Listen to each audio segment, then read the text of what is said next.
जय योगेश्वर। हरि ओम। राधे राधे। बंशीधरम धनुर्धरम नमामि मनोहरम मोहहरम च कृष्णं मालाधरम धर्मधुरं धरं च वरदस्य रथियकरं च देवं कर्तव्यदीक्षं च समत्वशिक्षां ज्ञानस्य वीक्षं शरणागतिं च ददाति गीता करुणाद्रबोध कृष्णेन गीता जगतो हिताय। श्रीमद् भगवद गीता जी अध्याय 15वां और श्लोक 5वां। निर्माण मोह जित संग दोष अध्यात्म नित्य विनिवृत्त कामः द्वन्द्वैर्विमुक्ताः सुख दुःख सन्धैर्गच्छन्त्यमूढः पदमव्ययं तत् निर्मनमोह जितसङ्गदोषा अध्यात्मनित्य विनिवृत्तकामः द्वन्द्वैर्विमुक्ता सुख दुःख सन्धैर्गच्छन्त्यमूढः पदमव्ययं तत्। तो भगवान संसार के वृक्ष का छेदन की बात कर रहे थे। अब जो महापुरुष आदि पुरुष परमात्मा के शरण हो जाता है वह परम पद को प्राप्त करता है। उनके लक्षण, कौन परम पद को प्राप्त करता है? ऐसे महापुरुष के लक्षण, ऐसे व्यक्ति के, ऐसे पुरुष महापुरुष बन जाते हैं। जैसे भगवान पुरुष में से उत्तम है, पुरुषेषु उत्तमः पुरुषोत्तमः, उसी तरह मानव महामानव बन जाता है। कैसे गुण होना चाहिए? How many qualities, how is qualities? Come on, we can listening. जो नाम मान और मोह नष्ट जिनके हो चुके हैं, जिन्होंने आसक्ति रूपी दोष को जीत लिया है और जिनके परमात्मा के स्वरूप में नित्य स्थिति है, जिनकी अपनी दृष्टि से संपूर्ण कामनाओं का नाश हो चुका है, सुख दुख रूपी द्वंद्व से मुक्त हो गए, और ऐसे ऊंची स्थिति वाले मोह रहित साधक भक्त वह अविनाशी परमपद परमात्मा को प्राप्त कर लेते हैं। જેમના માન અને મોહ નષ્ટ થઈ ચૂક્યા છે, જેના આસક્તિ રૂપ દોષો, જેને આસક્તિ રૂપ દોષોને જીતી લીધા છે, જેમની પરમાત્માના સ્વરૂપમાં નિત્ય સ્થિતિ છે, જેમની પોતાની દ્રષ્ટિથી સંપૂર્ણ કામનાઓનો નાશ થઈ ચૂક્યો છે, સુખ દુઃખ રૂપી દ્વંદ્વોથી મુક્ત થઈ ચૂક્યા છે, એવા ઊંચી સ્થિતિવાળા મોહ રહિત સાધક ભક્તો તે અવિનાશી પરમ પદને, પરમેશ્વરને, परमात्मा पद ने प्राप्त थाय छे। आइए 5वें श्लोक का अर्थ क्या कह रहे हैं, इंग्लिश में इसका ट्रांसलेशन सुनेंगे। They who are free from pride and delusion, who have conquered the evil of attachment and are constantly abiding in God, whose curving have altogether cast, and who are completely immune to all praise of opposites, going by the names of pleasure and pain, and are undeluded attain that supreme immortal state। तो ऐसे जो हो जाता है उसी को ही परम पद मिलता है। मोह नहीं होना चाहिए, अहंकार नहीं, अभिमान नहीं, मैं ही सब कुछ हूँ, वो तो ठीक है, लेकिन मेरे सिवाय और कोई श्रेष्ठ ही नहीं है, ये सबसे गलत बात है, ये अभिमान है। Those who are free from false prestige, illusion and false association, who understand the eternal, who are done with material lost, who are freedom from the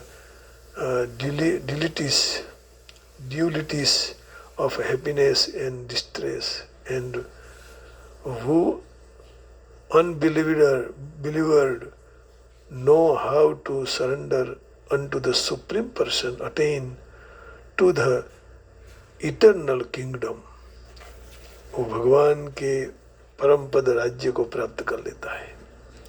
तो निर्माण मोह, शरीर में मैं अपना हूँ, मैं मेरापन, तो इसी से ही तो मनुष्य को मान और आदर सत्कार की इच्छा होती है। शरीर अपने साथ संबंध मानने के कारण ही मनुष्य शरीर के मान और आदर को भूलने से खुद अपना मान आदर मान लेता है। मनुष्य शरीर ना मान आदर ने भूलती, ये तो शरीर को आदर मिल रहा है, अंतःकरण की आत्मा को मिलना चाहिए, फिर उसमें फंस जाता है। जो भक्त केवल भगवान का ही आत्मभाव होता है, उनके शरीर में मैंपन नहीं रहता है, अपनापन नहीं होता है, इसलिए वह शरीर के मान आदर से प्रसन्न नहीं होते। किसी ने बहुत प्रशंसा कर दी तो भी खुश न हो, खुशामद से तो खुश नहीं होना है, क्योंकि खुशामद हमें हमारी खाल निकाल देगी।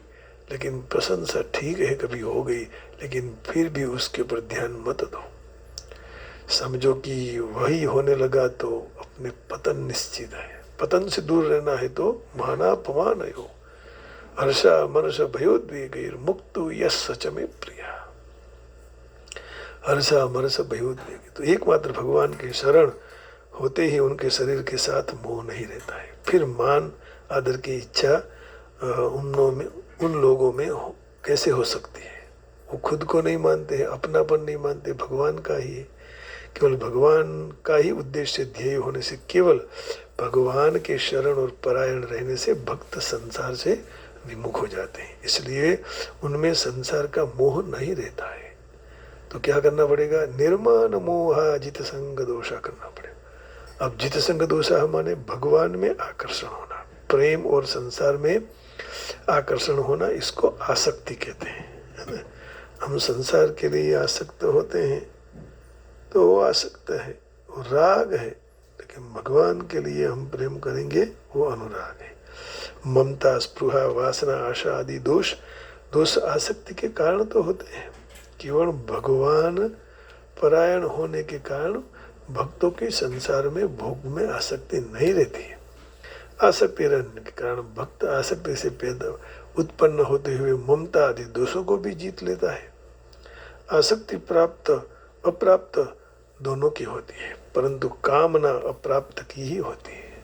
जो प्राप्त नहीं किया है, प्राप्तम प्रापणीयम, है ना। इसलिए भगवान योगक्षेमम वहाम्यहम, प्राप्त वस्तु नहीं है उसकी भी रक्षा है और अप्राप्त वस्तु दिलाते हैं।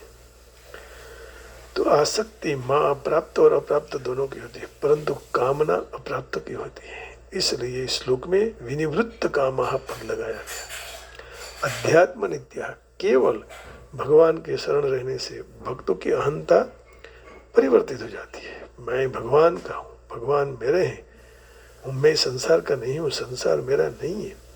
इस तरह अहंता बदल लेने से उनकी स्थिति निरंतर भगवान में रहती है। जो कि प्राणी मात्र की स्थिति निरंतर ऐसे ही सर्वव्यापक, सर्व प्रकाशक, सर्वेश्वर भगवान में रहते हैं, तो भी वह भूल से अपनी स्थिति भगवान में न मानकर संसार में मान लेते हैं। जैसे मैं अमुक वर्ण हूँ, मैं अमुक आश्रम का हूँ, मैं अमुक संप्रदाय का। आजकल संप्रदाय का बहुत झगड़ा चल रहा है। कोई बोले हनुमान जी उन भगवान को प्रणाम कर रहे हैं, क्या बताएं, ये कलयुग का प्रभाव है। काग हंस बन जाता है, बगुला हंस बन जाता है ना। काग कोयल बन जाती है, बन जाएगा, और बगुला हंस बनेगा। ये कलयुग का प्रभाव है, और ये झगड़ा धर्म के लिए अच्छा नहीं है, नुकसान होगा भारत को। तो नाम जाति आदि का हो, अपनी यह विपरीत मान्य के कारण ही वह बंधन में आ जाता है और बारंबार जन्म मरण होता रहता है। तो अध्यात्म नित्य, केवल भगवान के शरण रहने से अहंता बदल जाती है, क्योंकि मनुष्य की जैसी अहंता होती है उसकी स्थिति वही रहती है।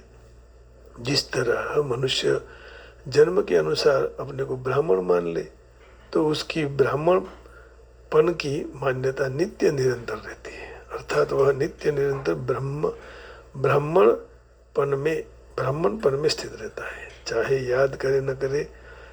इसी तरह भक्त अपना संबंध केवल भगवान के साथ मान ले तो वह नित्य निरंतर भगवान में स्थित हो जाता है। और यही निरंतर करते रहना, मैं भगवान का हूँ, भगवान मेरे हैं, इससे मंगल होता है। विनिवृत्त काम, संसार का ध्येय लक्ष्य रहने से संसार की वस्तु परिस्थिति आदि की कामनाएं होती है। जैसे अमुक वस्तु व्यक्ति आदि मुझे मिल जाए, इस तरह अप्राप्त की कामना होती है। परंतु जो भक्तों को सांसारिक वस्तु आदि प्राप्त करने का उद्देश्य नहीं है, वे कामनाओं से सर्वथा रहित हो जाते हैं। शरीर में ममता होने से कामना पैदा होती है, ये मेरा शरीर स्वस्थ रहे, बीमार न रहे, शरीर रुष्ट पुष्ट हो, कमजोर न बन जाए। इसी से संसार, धन, पदार्थ, मकान आदि की अनेक कामनाएं पैदा होती है। तो शरीर आदि में ममता रहने से, न रहने से भक्तों की कामनाएं दूर हो जाती है। मैंने कई संतों को देखा है कि वो अपने शरीर की भी परवाह नहीं करते, क्योंकि शरीर से ही धन, मान, यश, कीर्ति, पद, प्रतिष्ठा सब मिलता है। तो उस शरीर उसके लिए नहीं है, भगवान के भजन करने के लिए भगवान ने दिया है। तो कई महात्मा लोग शरीर की परवाह करे बिना भजन में निरंतर मस्त रहते हैं। आज कितने हम लोग विटामिन्स खाते हैं, वो विटामिन, ये विटामिन, न्यूट्रिशियन करते हैं, पता नहीं क्या क्या, ये पानी पियो, वो पानी पियो, ये खाओ, वो सलाद खाओ। इसमें ही आदमी इतना उलझ जाता है कि वह मूल जो रास्ता है, मार्ग है, उससे भ्रष्ट हो जाता है। भक्तों का अनुभव है कि शरीर, इंद्रियां, मन, बुद्धि, अहम, मेरापन, ये सब भगवान के ही है। भगवान के सिवाय खुद का कुछ होता ही नहीं है। इस तरह भक्तों की सारी कामनाओं विशेष रूप से, निश्चेष रूप से नष्ट हो जाती है। इसलिए उनको विनिवृत्त कहा गया है। सब वृत्तियों से वह मुक्त हो जाते हैं। विशेषेण निवृत्ताः कामैः विनिवृत्त कामाः। वास्तव में शरीर आदि का वियोग तो प्रतिक्षण होता ही रहता है। साधक प्रतिक्षण होने वाले वियोग का स्वीकार करना है। यदि छूटने जाने वाले पदार्थ के साथ संयोग मानने से कामनाएं उत्पन्न होगी। जन्म से लेकर आज तक निरंतर प्राण शक्ति नष्ट हो रही है, हमारे श्वास कम हो रहे हैं। हम रोजाना 21,600 श्वास लेते हैं। उन श्वासों में कितनी बार हमने भगवान का भजन किया, ये याद रखना है। नहीं तो प्रतिक्षण शरीर से तो वियोग होता ही है, श्वास कम हो रही है। जब एक दिन शरीर छूट जाएगा तब लोग कहेंगे कि आज ये मर गया। वास्तव में देखे तो शरीर अभी नहीं मरा है, परंतु प्रतिक्षण मरने वाला शरीर समाप्त हुआ है। रोज मर रहा था, है ना, वो आज पूर्ण रीति से मर गया। मरना समाप्त हो गया, या तो रोज मर रहा था, आज समाप्त हो गया। तो इस कामनाओं के साथ हमें भगवान को ही भजन करना चाहिए कि ये नष्ट होने वाला है।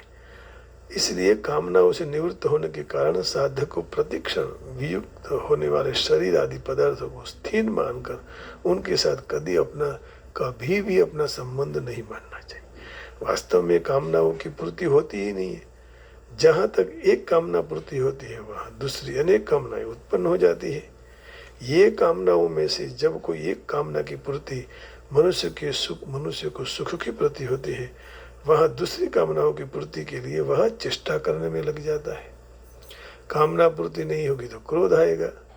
संगात संजायते कामः, कामात् क्रोधोऽभिजायते, क्रोधात् भवति सम्मोहः, सम्मोहात् स्मृतिविभ्रमः, स्मृतिभ्रंशात् बुद्धिनाशो, बुद्धिनाशात् प्रणश्यति। फिर नष्ट हो जाता है आदमी, इच्छाएं पूरी न हो तो। परंतु ये नियम है कि कितना भी भोग पदार्थ मिल जाए, परंतु कामनाओं की पूर्ति नहीं हो सकती। कामनाओं की पूर्ति के सुख भोग से नई नई कामनाएं पौधे होती रहती। जिमि प्रतिलाभ लोभ अधिकाई, जिमि प्रतिलाभ लोभ अधिकाई। तो रामायण कहती है कि जैसे लाभ मिलेंगे ज्यादा वैसे और लोभ बढ़ जाएगा।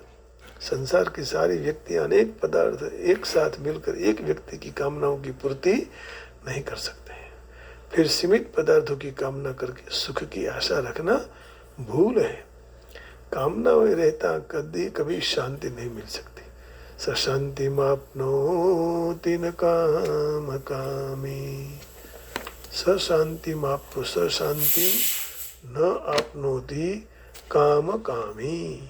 काम कामी माने कामना वाला उसकी शांति को प्राप्त नहीं करता है। आपुर्यमान मचल प्रतिष्ठम समुद्रमाप प्रविशन्ति यद्वत् तद्वत् कामायं प्रविशन्ति सर्वे स शान्तिमाप्नोति न काम कामी। जिस तरह सब नदियों के पानी चारों बाजू से जल भरपूर अचल प्रतिष्ठा वाले समुद्र में विचलित किया बिना ही उसमें आकर समा जाते हैं, उसी तरह सर्व भोग पदार्थ स्थित प्रज्ञ पुरुष में कोई भी प्रकार का विकार उत्पन्न बिना ही वह भगवान में समा जाते हैं और परम पुरुष को प्राप्त होते हैं। भोगों की कामने वाला नहीं होता है। लेकिन कब ऐसा होगा? जब वह परमात्मा का हो जाएगा। स शांतिमाप्नोति न काम कामी आपूर्यमाणम् अचल प्रतिष्ठम समुद्रमाप प्रविशन्ति यद्वत् तद्वत् कामायं प्रविशन्ति सर्वे स शान्तिमाप्नोति न काम काम। इसलिए कामनाओं से निवृत्ति ही परम शांति का उपाय है। इसलिए कामनाओं की निवृत्ति नहीं करनी चाहिए, न उनके पूर्ति की चेष्टा। सांसारिक भोग पदार्थ मिलने से सुख होता है, ऐसी मान्यता कर लेने से ही कामना पैदा होती है। ये कामना जितनी तीव्र होती है तो वह पदार्थ प्राप्त ही सुख होगा। वास्तव में कामना की पूर्ति से सुख नहीं होता है। जब मनुष्य कोई पदार्थ के अभाव का दुख मान ले और कामना करने से पदार्थ के साथ मन जोड़ ले, तब वह पदार्थ मिलने से अर्थात वह पदार्थ को मन से संबंध विच्छेद होने से अभाव की मान्यता का दुख दूर होते सुख की प्रतियोगी होती। जो वह पहले से ही कामना न करे तो पदार्थ के मिलने से सुख और न मिलने से दुख होगा ही नहीं। ये कामना ही सबसे बड़ी दुख देने वाली है। मूल में कामना की सत्ता है ही नहीं, क्योंकि जब काम्य पदार्थ स्वतंत्र सत्ता नहीं है काम्य पदार्थ की, तब उसकी कामना कैसे रहती है। इसलिए सारे साधक निष्काम बनने में समर्थ है। द्वंद्वैर्विमुक्ता सुख दुख संग, तो वह भक्त सुख दुख हर्ष सुख राग द्वेष आदि द्वंद्वों से रहित हो जाता है, क्योंकि उनके साथ अनुकूल प्रतिकूल जो भी परिस्थिति आए तो वह भगवान का दिया हुआ प्रसाद मान लेते हैं। उनकी दृष्टि केवल भगवत कृपा पर रहती है, अनुकूल प्रतिकूल परिस्थिति पर नहीं। इसलिए जो कुछ भी हो रहा है वह प्रभु के विधान है, अपने प्यारे प्रभु का मंगल विधान है। ऐसा भाव यदि हो जाए तो द्वंद्व से सुगमता पूर्वक दुख हो जाता है। द्वंद्वैर्विमुक्ता सुख दुख संग गच्छन्त्यमूढ़ा, अमूढ़ा ऊंची स्थिति वाले साधक, मूढ़ा नहीं। शंकराचार्य ने कहा ना कि भज गोविंदम भज गोविंदम भज गोविंदम मूढ़मते। जो मूढ़मती है, हरि का भजन नहीं कर रहा है, वो मूढ़मती है। लेकिन भगवान का भजन करके लोगों के लिए अच्छा काम करने वाले अमूढ़ा कहे जाते हैं, ऊंची स्थिति वाले। तो ऐसे सुगमता पूर्वक संसार को पुकार देते हैं भगवान सबके सुहृद है। सुहृद सर्वभूतानां मैत्र करुण एव च, ऐसा अद्वेष्टा सर्वभूतानां मैत्र करुण एव च। अब देखिए 5वें अध्याय का 29वां श्लोक है, थोड़ा उसको भी हम देख लेते हैं। भोक्तारं यज्ञ तपसां सर्वलोक महेश्वरं सुहृदं सर्वभूतानां ज्ञात्वा मां शान्तिमृच्छति। भोक्तारं यज्ञ तपसां सर्वलोक महेश्वरं सुहृदं सर्वभूतानां ज्ञात्वा मां शान्तिमृच्छति। मुझे सर्व यज्ञ और तपों के भोक्ता, सारे लोगों के ईश्वर का भी ईश्वर और सारे प्राणियों का सुहृद माने स्वार्थ के बिना दया और प्रेम जानकर भक्त शांति को प्राप्त हो जाता है। स्वार्थ विना दयालु અને પ્રેમી જાણે જે ભક્ત ભગવાનને એ તરી જાય છે। ભોક્તારમ યજ્ઞ તપસાં સર્વલોક મહેશ્વરમ સુહૃદમ સર્વભૂતાનમ જ્ઞાત્વા મામ શાંતિમૃચ્છતિ। तो ऐसे भाव से सुगंधता पूर्वक प्रभु मिल जाते हैं। उनके द्वारा अपने अंश जीवात्मा का कभी अहित नहीं हो सकता है। तो ऐसे मंगलमय विधान से जो भी परिस्थिति अपने सामने आवे वह हमारे परम हित के लिए होती है। इसलिए भक्त भगवान के विधान में परम प्रसन्न रहना चाहिए।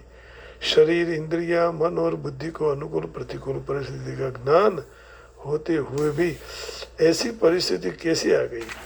तो ऐसी परिस्थिति आती रहे और विकार द्वंद्व उनमें नहीं रहते हैं। जब कोई दुख आएगा तो यार सुख की अनुभव होगा, सुख का अनुभव नहीं होगा तो फिर परम आनंद परमेश्वर का परम सच्चिदानंद घन का सुख आनंद कैसे मिलेगा? तो द्वंद्व, राग, द्वेष ही विषमता है जिनसे सारी जात के पाप होते हैं। इसलिए विषमता का त्याग करने वाले साधक नाशवान पदार्थों को दिए हुए महत्व अंतःकरण में से निकाल देना चाहिए। क्योंकि द्वंद्व दो प्रकार के हैं। स्थूल व्यवहारिक द्वंद्व, सुख दुख, अनुकूलता प्रतिकूलता आदि स्थूल द्वंद्व है ना। प्राणियों के सुख अनुकूलता आदि की इच्छा करता है, परंतु दुख प्रतिकूलता आदि की इच्छा नहीं करता है। और स्थूल द्वंद्व मनुष्य, पशु, पक्षी, वृक्ष आदि हरेक में दिखे जाते हैं। अब देखो सूक्ष्म आध्यात्मिक द्वंद्व, जो अपनी उपासना और उपास्य को सर्वश्रेष्ठ मानकर उसको आदर और महत्व आवश्यक और लाभप्रद है, सर्व श्रेष्ठ मानीने तेने आदर महत्व आपू, अपनी उपासना और उपास्य को मान देना, श्रेष्ठ कहना, ये लाभप्रद है। तो भी दूसरों की उपासना और उपास्य को नीचे नहीं बताना चाहिए। ये सूक्ष्म आध्यात्मिक द्वंद्व है। आजकल समाज में खास करके हिंदू धर्म में एक दूसरे अपने भगवान को ऊंच मानने लगे हैं, अपने धर्म को उच्च मानने लगे हैं, दूसरे को नीचे बता रहे हैं। ये सर्वथा गलत है। वो सब भी जानते हैं कि हम गलत कर रहे हैं, लेकिन फिर भी कर रहे हैं क्योंकि उनका अभी झुंड बहुत बड़ा हो गया है। जैसे जो जीव होता है ना, झुंड सबको काट के जाते हैं। तो ये अब समाज नहीं, धर्म को काट रहे हैं, धर्म को खा जाएंगे। देखना 10 साल 20 साल के बाद क्या सनातन धर्म की ये खराब हालत बना देंगे। जैसे कोई एक बड़ा सिंह हो लेकिन कुत्ते एक हो जाए तो सिंह को भी फाड़ देते हैं। कुत्तों का स्वभाव है ये, लेकिन अब किसी के हाथ में नहीं है। हम किसी से विरोध नहीं कर रहे, लेकिन ये धर्म के लिए अच्छा नहीं है। हिंदू धर्म को नुकसान पहुंचा रहे हैं, ये हानिकारक है। सूक्ष्म द्वंद्व है जो साधक के लिए भी हानिकारक है, उसकी बढ़ोतरी नहीं होती। वास्तव में सारी उपासनाओं का एकमात्र उद्देश्य संसार के साथ सर्वथा संबंध विच्छेद करना है। साधकों की रुचि, श्रद्धा, विश्वास और योग्यता के अनुसार उपासनाओं में भिन्नता होती है, जैसा हो जिसका होना उचित है। इसलिए साधक उपासनाओं से भिन्नता पर दृष्टि न रखकर उद्देश्य की अभिन्नता पर दृष्टि रखनी चाहिए। दूसरों की उपासना की तरफ दृष्टि न रखते हुए अपनी उपासना में तत्परता पूर्वक लगे रहना चाहिए और उपासना संबंधी सूक्ष्म द्वंद्व फिर अपने आप दूर हो जाएगा। तो इसका अगला भाग कर लेंगे, 2 भाग करना पड़ेगा, समय कम है और भगवान के दर्शन करना है, अभी भगवान को भोग लगाना है, भगवान का शत अष्टोत्तर नाम से पूजा भी करेंगे राम लला की। तो आइए थोड़ा और चर्चा कर लेते हैं भगवत पाद जी के विचार। शरणागति की प्रक्रिया का बहुत अच्छा वर्णन किया। यहाँ प्रथम योग्यता है मनुष्य को मिथ्या अहंकार से मोहित नहीं होना चाहिए। बद्ध जीव अपने भौतिक प्रकृति का स्वामी मानकर गर्व में रहता है, उसके साथ पूर्ण पुरुषोत्तम परमेश्वर के जाना फिर कठिन हो जाता है। अहंकारी बनकर नहीं जा सकते।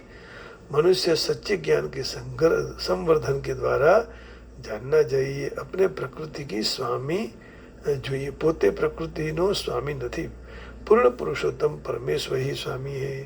हम तो उनके दास हैं, सेवक हैं, वो हमारे स्वामी है। तुम पूर्ण परमात्मा तुम अंतर्यामी, पर ब्रह्म परमेश्वर तुम सबके स्वामी, है ना। आरती में भी आता है, ये भी आता है कि मैं सेवक तुम स्वामी, ये भी है।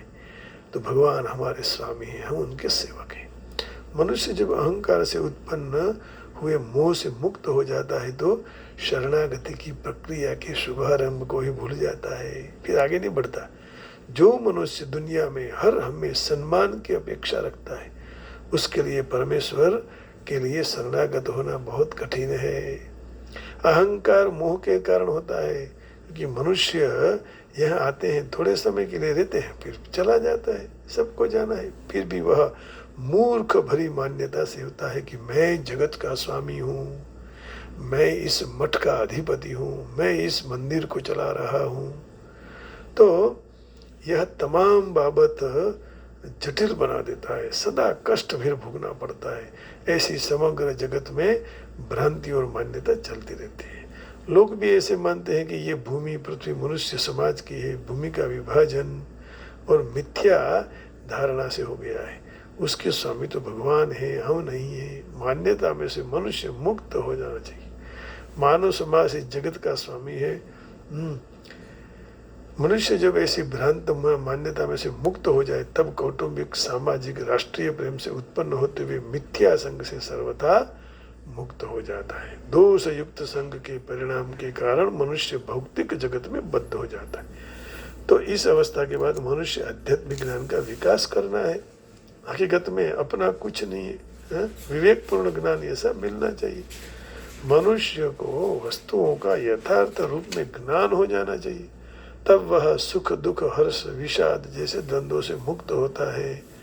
हर्षामर्ष भयोद्वेगैर मुक्तो यस्य च मे प्रिय, फिर वह ज्ञान में परिपूर्ण हो जाता है। तब वह उसके लिए पूर्ण पुरुषोत्तम परमेश्वर के शरणागत होने का शक्य हो जाता है। फिर भगवान के शरण में वह चला जाता है। आयो तिहरी शरण, है ना। कई भक्त बोलते हैं कि प्रभु मैं आपके शरण आ गया हूँ, अब मोरी रक्षा करो। तो निर्माण मोहाजित संग दोष अध्यात्म नित्य विनिवृत्त कामः द्वंद्वैर्विमुक्ता सुख दुख संगैः गच्छन्त्य मूढ़ः पदमव्ययम् तत्। श्रीमद् भगवद गीता जी का इस 15वें अध्याय का पाठ हमारे भागवत विद्यापीठ में रोजाना भोजन के पहले भोजनालय में शाम को हम करते थे।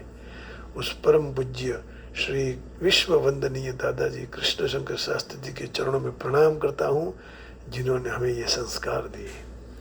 Those who are free from false prestige, illusion and false associations, who understand the eternal, who are done with material lost, who are freedom from the dualities of happiness and distress, and who unbelieved known how to surrender unto the supreme person attain to their eternal kingdom.